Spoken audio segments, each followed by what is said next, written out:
Hey, what's up guys, zerocielX here, back with some more Pokemon Showdown, but I'm on a roll today, or this week, with Showdown battles. Anyways, same team from last time, because like I said, I'm testing out a couple of new teams. This is the one I'm testing out right now, because stuff, so yeah. I think on this battle, I changed my Salmon set to have Fire Blast over Earthquake. I think so, I'm not sure, so looking at the team, I should have an easier time with the Ferrothorn since I do have a super effective hit to hit it with aside from Superpower. And Drain Punch from Conkeldurr, which may actually not even take out depending on, you know, if it's max HP, max defense. I think it may take a Drain Punch from Conkeldurr. I'm not sure. I've never actually tried that cock. But anyways, my opponent over here, see, there's running pretty solid defensive core, and by that, of course, Ferrothorn and Jellicent always make a formidable duo to face. He has a spinner in the form of Donphan, most likely Stealth Walker as well, with Ferrothorn over there with the Spike support, a Toxic Stalling Gliscor, who's always a bitch to face, but luckily I do have HP Ice on my Landers, so if he decides to try to set up on my face, he will not be able to do so freely, so that is very good at all. Two really big threats right off the bat are his Infernape and his Terrakion, because outside from Scarfed Tyranitar, I really don't have anything to outspeed them. So if one of them turns out to be Scarfed and takes out my Tyranitar, then I am basically screwed. I mean, I do have the Landers for the Terrakion and the Infernape, but if that Infernape turns out to be mixed with like HP Ice or something, then I am basically fucked. So, I mean, they're really big threats. I do have the Conkeldurr, so I have to play with those very carefully to keep my Conkeldurr around. But of course, the Jellicent may prove to be pretty annoying. All in all, this is going to be really kind of annoying battle to deal with. So, without me going any further into a rambling session, let's just begin the battle. My opponent decides to lead off with Jellicent. I really don't know exactly what I was going to lead, what to lead with. So I'm like, whatever, Landers. If I don't like the matchup, I can either U-turn out or just set up my rocks. He decides to lead with his Jellicent, most likely predicting me. And looking at my team, pretty much nothing can appreciate a burn outside of Conkeldurr. So he got the the lead advantage there. So I'm going to U-turn out. I really don't want to get on my Landers burned just yet. So I'm going to go into Saturn, who, really the burn doesn't really bother him too much. I mean, he does suck that, now Power Whip won't be doing shit to anything, and neither would Gyro Ball. But, I do know Power Whip can still do a decent amount of Jellicent, so I think I set up a layer of spikes in this turn. Yeah, I try to go for the, spike that catches me off guard with a taunt. Should be seen it coming, but, safe play. Just set up spikes, why not? And there's also the chance I may have missed the Power Whip, so even if it's the same thing. Anyways, pretty useless turn, so there we go. I get taunted, no spikes for me, so that really sucks. And I believe now you just go for the Power Whip, try to get some damage off on whatever switches thing. Comes the Infernape, who after the burn and the resist will take that Power Whip very nicely. 14%. That is absolutely nothing. But of course, he's gonna of course scare me out with this dual stab, flip bridge, close combat. Either one which Landers can take easily enough after they intimidate, and that is what I end up doing. Sometimes my Landers get to intimidate off, and concerning in case he wants to U-turn or flip bridge, and but he goes fully overheat, he misses, and that really does matter. That was huge, because that overheat would have done a shit ton of damage to my Landers over here, and would not have been at full health. So I'm gonna switch out into I think Jellicent to take the next overheat just in case he wants to do that. He switched out to his Gliscor because he probably thought I was Scarf. He just didn't want to play around with that. So there you go. He toxes my Jellicent as he switches in, and that kind of, well, not as he switches in. He just goes for Toxic, and the next turn I taunt him, so that is really good. He can't sit here and just Toxic stall my Jellicent for days, so that is really good. Now here I believe I'd pull a switch into Landers, I think. Yeah, I've gone to Landers to try to get the Intimidate off, and in case you want to go for Earthquake, but of course he switched out into his own Jellicent, most likely predicting a Scald or Water move of some sort. Gonna switch right back out into Saturn as he goes and taunts me, so that I mean, I could have stayed in a U-turn, but that was kind of just useless damage. He would have recovered that, all that health back anyways at the end of this turn. So, yeah. And then once again, my barrels on bait and converted to come in. I'm going to go for the power, you know, again, trying to get some damage off. I'm confident. I really can't do anything else. I can't go for Leaky. I can't go for Spike. I mean, I could have gone for Gyro Ball. It might have been, but might have done a little bit more damage to the Infernape.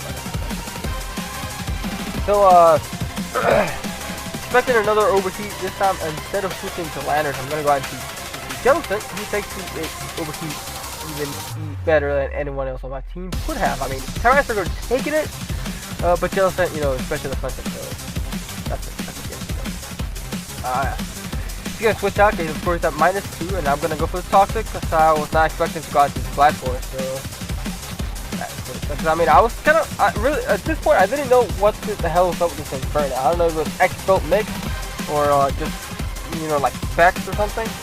So, just I say go for the Toxic, you know, I don't know what the Infernape is, that's what I'm trying to say. I don't know what item is holding. The Creepy Bluff in the Scarf, the X-Belt and stuff, but, yeah.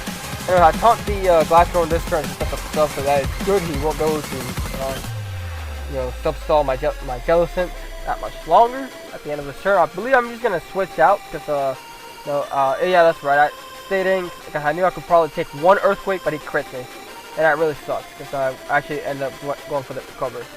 So that really blows. Really needed that Jellicent for the Infernape. So, he's going to switch out into his Jellicent, most likely predicting my Fire Blast, which I do in fact go for. Actually, I really don't know why he went after Jellicent. I mean, Barrel Throw would have been the optimal play, but I don't know. So next turn I'm going to hit the Jellicent with a Draco Meteor. He actually ends up going for the Will-O-Wisp, which ends up missing. Doesn't really matter because, of course, my Salmon is more specially orientated, so the burn really wouldn't have mattered too much. So I don't really want to take another, you know, I don't want to get any extra residual damage from Salmon, so I'm going to go into Popeye, whose Guts can take the Will-O-Wisp, use it to his advantage, and then proceed to Rape Bait. So will he do it? Yep, he ends up going for the Will-O-Wisp this turn, and that's going to come to bite him in the ass big time. I go for the Choice Bandit payback. Even with the Guts boost, I'm pretty sure I would have taken him out. But, yeah, now I have a Choice Bandit Conkeldurr with the goddamn Guts boost. So, he's gonna go into his Glasscore and then pull a double switch into his Donphan. Most likely, you know, trying to bait my Ferrothorn to come in. I think is what I end up doing. No, I'm gonna switch into K-Negative. I really don't know what I was predicting, actually. But then, of course, I'm gonna switch out. I think I was just trying to get the Intimidate off before he went for the, okay, so anyways, I'm gonna, of course, switch right back out into Popeye. I really don't want to take an Ice Shard just to get with Landers. I mean, you know, I really have no reason why not to. So, he goes for the Earthquake, trying to whittle me down as I go for the Ice Punch, deal a massive amount of damage to Donphan. But of course, Donphan, being the bulky ass motherfucker that he is, will take that very easily, even after the Guts beat. That is a lot of, that is ridiculous. Gonna go into his first, I believe I pull a double switch, switch out, yeah, pull a double switch out into, Salamence, I believe. No, I've just gone to my own status. Yeah, that's right, I didn't want to take any more extra damage to the Earthquake, so I'm gonna switch out into Ferrothorn to take the next one. You know, after the Intimidate on the Donphan, I'm pretty sure I could take it easily, so that's the thing. It comes to Infernape as I finally set up one layer spikes. I really don't know if it's gonna come in handy, but you know, any extra residual damage is always good. Nice to have. So. This time I'm just gonna bot out my Saturn. He's burned, and really don't need him for the remainder of the match. I really don't.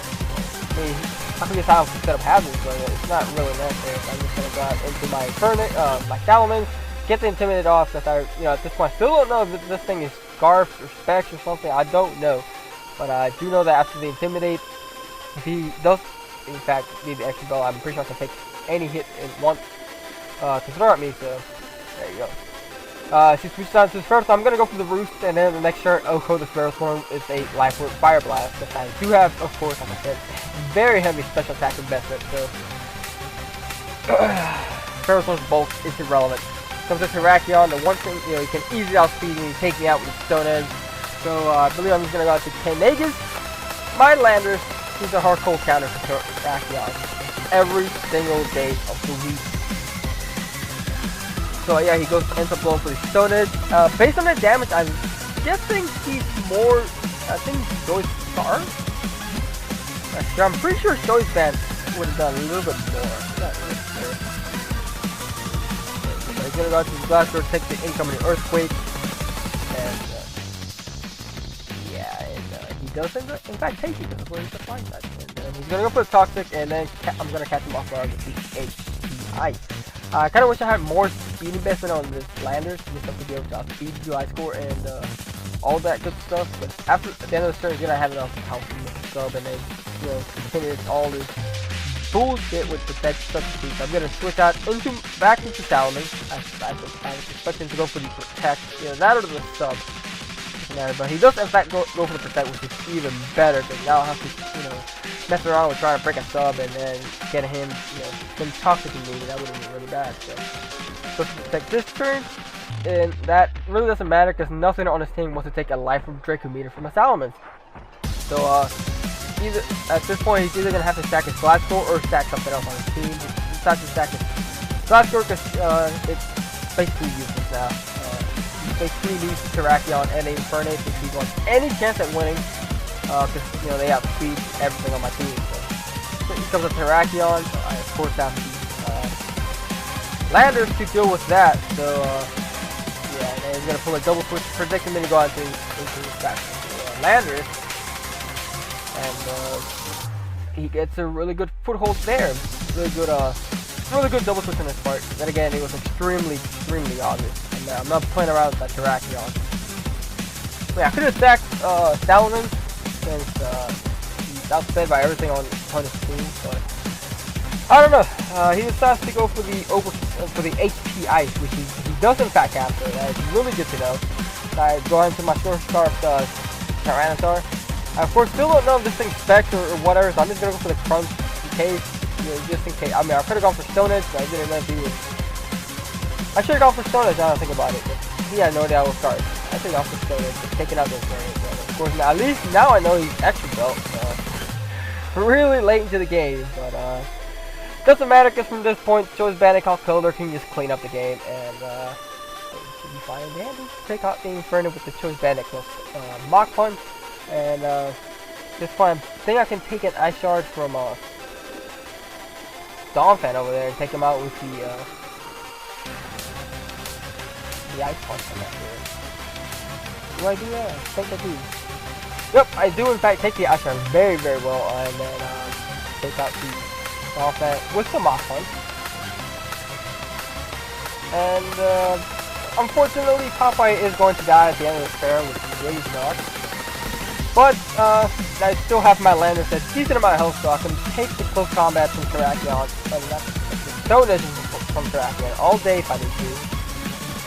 Because I remember the last one did about 26%, so you don't really have to worry about Terrakion, and he actually just thinks that ends up missing. Doesn't really matter because I wouldn't have done much anyways, and then I finished off the game with an Earthquake. So that would be the game for today, guys. Hope you guys enjoyed.